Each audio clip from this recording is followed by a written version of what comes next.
Hello বন্ধুরা, আসসালামু আলাইকুম রহমতুল্লাহ। সবাই কেমন আছেন? আশা করি আপনারা সবাই অনেক অনেক ভালো আছেন। আজকে আপনাদের জন্য নতুন এমন একটি টিক্স নিয়ে হাজির হয়েছে, যে টিক্সগুলো আপনাদের জন্য অনেক অনেক হেল্পফুল হবে। আপনারা সবাই কম বেশি অ্যাডোবি ইলাস্ট্রেটর ব্যবহার করে থাকেন। অ্যাডোবি ইলাস্ট্রেটর আমরা জানি যে অনেক রকম অনেক ক্যাটাগরি ডিজাইন ক্রিয়েট করা যায়, কিন্তু অ্যাডোবি ইলাস্ট্রেটর এমন কিছু গোপনীয় শর্টকাট আছে যেগুলো আপনাকে সহজে কেউ বলবে না। আজকে আপনাদেরকে আমি এমন 5টা শর্টকাট গোপনীয় টিক্স আপনাদের সাথে শেয়ার করবো, যেগুলো আপনার জন্য অনেক হেল্পফুল হবে, যা আপনি কখনো অতীতে দেখেন নাই, এমন হতে পারে। তো চলুন বন্ধুরা, চলো আমরা শুরু করি। আমরা সবাই জানি আমাদের অ্যাডোবি ইলাস্ট্রেটরে কম বেশি হোয়াটসঅ্যাপ বা ইমোর কোনো ফিক্সার অফার হয় না। আসলে আপনার সকলে জানেন। ধরেন আপনার কোনো বন্ধু আপনাকে বললো যে বন্ধু আমার একটা ফটো দিলে, আপনি তুমি আমার ফটোটা এডিট করে দেয়। আপনি ওই ফটোটা অ্যাডোবি ফটোশপ ওপেন করতে গিয়ে দেখলেন যে অ্যাডোবি ফটোশপ ওই ফিক্সারটা অফার হয় না, কারণ সে আপনাকে ওই ফিক্সারটা ইমোতে বা হোয়াটসঅ্যাপ আপনাকে পাঠাচ্ছে। তখন আপনি কী করবেন? তার জন্য ছোট্ট একটা টিক্স আপনি ফলো করতে পারেন। টিক্সটা হলো, আপনার বন্ধু ধরেন আপনাকে এখানে হোয়াটসঅ্যাপে একটা ফিক্সার পাঠাচ্ছে, আপনি ফিক্সারটাকে অফেন করুন। অফেন করার পর আপনি এখানে ফিক্সারটাকে ডাউনলোড করবেন। ডাউনলোড করার পর যদি দেখেন, আপনি এখান থেকে আমি ফিক্সার চলে আসি, আমি এখান থেকে ফিক্সারটা অফন করতে যাইতেছি। দেখেন আমার ফিক্সারটা অফন নিতেছে না, কারণটা কি? তারা অ্যাডোবে হোয়াটসঅ্যাপে এমন কোনো ফিক্সার মানে এখানে অফন নিবে না। আপনি চাইলে আপনার মন মতো আমার এখান থেকে একটা টিক্স দেখে আপনি টিক্সটা ফলো করতে পারেন। আপনি এখান থেকে হোয়াটসঅ্যাপে চলে আসবেন, আসার পর আপনি এখান থেকে মাউসের রাইট বাটন ক্লিক করবেন, কিরে কপি ইমেজ এখানে ক্লিক করবেন। করে আপনি এই অ্যাডোবি ইলাস্ট্রেটরে চলে আসে আপনি এখানে কন্ট্রোল ভি দিবেন। আপনার ফিক্সারটা সহজে আপনার অ্যাডোবি ইলাস্ট্রেটর বা অ্যাডোবি ফটোশপে অফেন হয়ে যাবে। আপনি এই ক্যাটাগরি হুবহু অ্যাডোবি ফটোশপে আপনি কাজে লাগাতে পারেন। এরপরে আসেন, যদি অনেকে প্রশ্ন করেন বা যদি হোয়াটসঅ্যাপে তেমন সিস্টেম দেখলাম, যদি আমরা ইমোতে কেউ আমাকে ফিক্সার পাঠায় কিন্তু ইমোতে তেমন সিস্টেম, তখন আমরা কী করবো? আপনি ইমোর ফিক্সারটাকে আপনি এখান থেকে ডাউনলোড করে নেবেন, করে আপনি এখান থেকে ইমোর ফিক্সারটাকে অফেন করবেন। অফেন করে আপনি এখান থেকে মাউসের রাইট বাটন ক্লিক করে আপনি এখান থেকে কপি অপশনটা ক্লিক করে কপি করে নেবেন। এরপরে আপনি এখান থেকে ভি দিবেন। ফিক্সারটা ফেস্ট হয়ে গেছে, দেখেন আমি এখানে এগুলো ডিলিট করে দিতেছি। এখানে ভি দিলাম, ফিক্সারটা পেস্ট হয়ে যাইতেছে। হুবহু সিস্টেম আপনি অ্যাডোবি ফটোশপ আপনি এই সিস্টেমটা কাজে লাগাইতে পারেন। কন্ট্রোল বি দিবেন, আপনার ফিক্সারটা পেস্ট হয়ে যাবে। আশা করি বুঝতে পারছেন। নাম্বার 2, এরপরে আসেন, আমরা অনেকেই অ্যাডোবি ইলাস্ট্রেটরে কাজ করে অনেক ক্যাটাগরি কাজ করতে হয়, অনেক রকম কাজ করতে হয়। এর জন্য আমাদের অনেকগুলো উইন্ডো ওপেন করতে হয়, তাই না?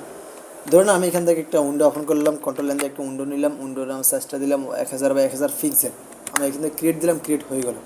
এমন তো অবস্থা আমার দরকার পড়লে আমাদের হুবহু ওই সাইজে আমাদের আরেকটা উইন্ডো প্রয়োজন, তখন আপনাদের কী করতে হবে? কন্ট্রোল এন দিবেন তা কিন্তু না, আপনি শর্টকাটে কন্ট্রোল অল্টার এন, সাথে সাথে আপনার ওই সাইজের একটা উইন্ডো একটা ওপেন হয়ে যাবে। আপনি দেখেন এখান থেকে আমি সাইজটা কত, 1000 বাই 1000 পিক্সেল সাইজটা আপনি পেয়ে যাইতেছেন। Control alter N, 1000 by 1000 pixel, আপনার আরেকটা উইন্ডো সহজেই ওই সাইজের ওপেন হয়ে যাবে। আপনি স্যার আমার হাজার হাজার উইন্ডো শর্টকাট নিতে পারেন। তো বন্ধুরা, কেমন লাগলে আজকের টিপস? আশা করি জানাবেন। যদি ভালো লাগে একটা লাইক করতে ভুলবেন না। নাম্বার 3 হলো, আপনারা সহজে গার্ডিয়ান, আমরা এখানে দেখেন আমাদের এখানে গার্ডিয়ান নামে একটা টুল আছে, তাই না? আপনারা এখান থেকে যখন একটা, আমি এখান থেকে একটা শেপ নিতেছি, একটা শেপ নেওয়ার পর আমাদের শেপে অনেকটা সময় কালার ইউজ করে থাকে, গার্ডিয়ান টুলে ক্লিক করে কালার ইউজ করে থাকে। আপনি এই গার্ডিয়ান টুলে কালারটাকে আপনি শর্টকাট ব্যবহার করতে পারেন। তার জন্য আপনি কী করতে হবে? আমি এখানে গার্ডিয়ান টুলটা কেটে দিতেছি। আপনাকে এখান থেকে ডট, আপনার কিবোর্ডে দিয়ে তাকে জানেন ডট নামে একটা ডট আছে, আপনি এখানে ডটে ক্লিক করুন, অটোমেটিক্যালি আপনার গার্ডিয়ানটা ওখানে যে গার্ডিয়ানটা অ্যাপ্লাই হয়ে যাবে অটোমেটিক্যালি। আপনি এরপর আপনার মন মতো কালার এখান থেকে চয়েস করে আপনি এখানে কালারটা দিতে পারেন, সেটা আপনার স্বাধীনতা। যে আপনি চাইলে শর্টকাটে সিম্পল ওয়েতে আপনি এখান থেকে আপনার মাউস থেকে কম্পিউটার থেকে আপনার কিবোর্ড থেকে আপনি এখান থেকে ডটটা ক্লিক করবেন, এখানে ক্লিক করতে হবে, ডটটা ক্লিক করবেন, আপনার সাথে সাথে আপনার গার্ডিয়ান টুলটা অ্যাপ্লাই হয়ে যাবে। আশা করি বুঝতে পারছেন। এরপর আসেন আপনি কালারের বিষয়। Number 4, colour. আপনি এখান থেকে ধরেন আমি এখান থেকে কয়েকটা শেপ নিলাম, নেওয়ার পর আমি এখান থেকে আমাদের ট্যাব দিয়ে আমার প্রত্যেকটা টুলবারকে আমি আর করে রাখছি। এমন অবস্থা আমার কালার প্রয়োজন, আমি এখান থেকে কয়েকটা টুলবার নিলাম। এমন অবস্থা আমার কিছু কি কালার প্রয়োজন। আমি এখান থেকে সবগুলো ধরেন আমি এখান থেকে একটা কালার করে দিই। হ্যাঁ, এমন অবস্থায় আমাদের ভিতরে এটা নীল লাগবে, এটাকে আমাদের হলুদ লাগবে, তখন কী করতে হবে? আপনি এখান থেকে কমা ক্লিক করবেন। কমা ক্লিক করার সাথে আপনি এখান থেকে কালারটা ওপেন হয়ে যাবে আপনার সামনে, দেখছেন? আপনি এখান থেকে কালারটা দিয়ে দিতে পারেন, এখান থেকে যে কালারটা সেই কালারটা আপনি এখান থেকে চয়েস করে দিতে পারেন সিম্পল ওয়েতে। আশা করি বুঝতে পারছেন। নাম্বার 5, আপনি এখান থেকে আপনার ধরেন অনেকগুলো শেপ নিয়ে রাখলেন, অনেকগুলো, আমি এখান থেকে ধরেন 10-15টা শেপ নিলাম, একটাকে একটা কালার দিলাম, এখান থেকে একটাকে একটা কালার দিয়ে দিলাম। এখন আসেন, আমাকে প্রয়োজন পড়ছে আমার প্রত্যেকটা শেপকে একটা কালার করতে হবে।